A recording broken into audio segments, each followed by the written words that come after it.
అందరికీ నమస్తే అండి. మనం పిల్లల విజయంలో తల్లిదండ్రుల భాగస్వామ్యం అనే అంశం గురించి మాట్లాడుకుంటున్నాం కదా.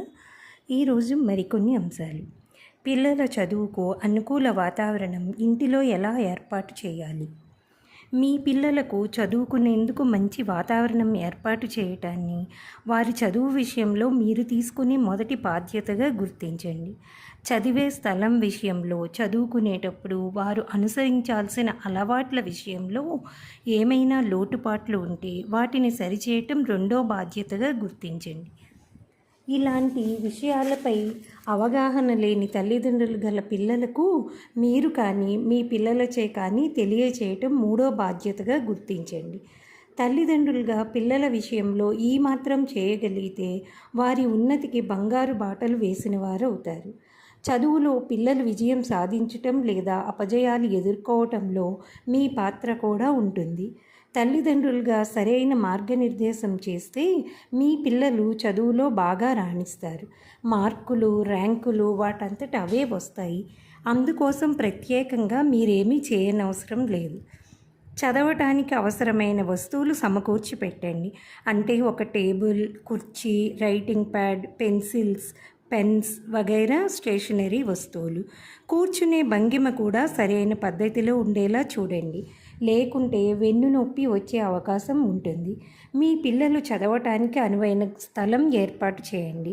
చదువుకునే గదిలో గాలి, వెలుతురు బాగా ఉండేలా చూడండి. రోజుకో స్థలం మార్చటం కాకుండా రోజు ఒకే చోట చదవటం అలవాటు చేయండి.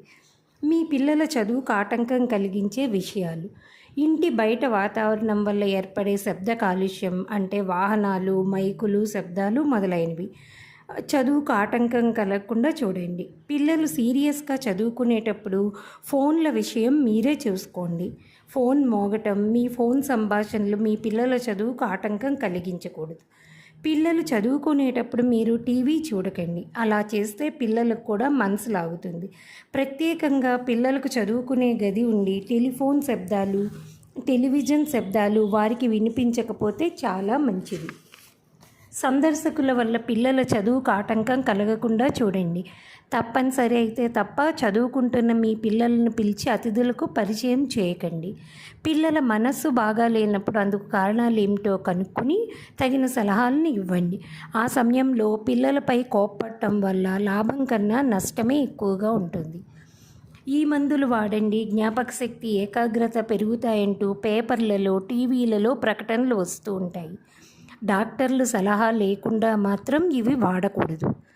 చదువు మొదలుపెట్టే ముందు సంబంధిత పుస్తకాలు, పెన్ను, పెన్సిలు, రబ్బరు వగైరా వస్తువులన్నీ దగ్గర పెట్టుకునేలాగా ప్రోత్సహించండి.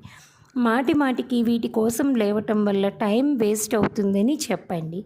ఎలాంటి అంతరాయం లేకుండా, అంటే మాటలు, శబ్దాలు, స్పర్శలు లేకుండా చదివినంతసేపు ఏకాగ్రతగా చదువుకునేలాగా అలవాటు చేయాలి.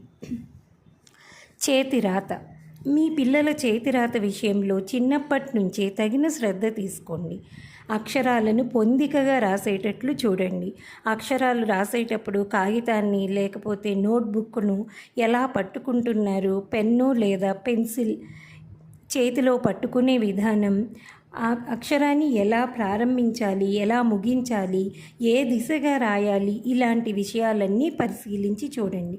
ఒక్కొక్క అక్షరాన్ని రాయిస్తూ రాత సరిగా లేదనిపించినప్పుడు మంచి చేతిరాత కలిగిన వారిచే కొంత మార్గదర్శకత్వం ఇప్పించండి.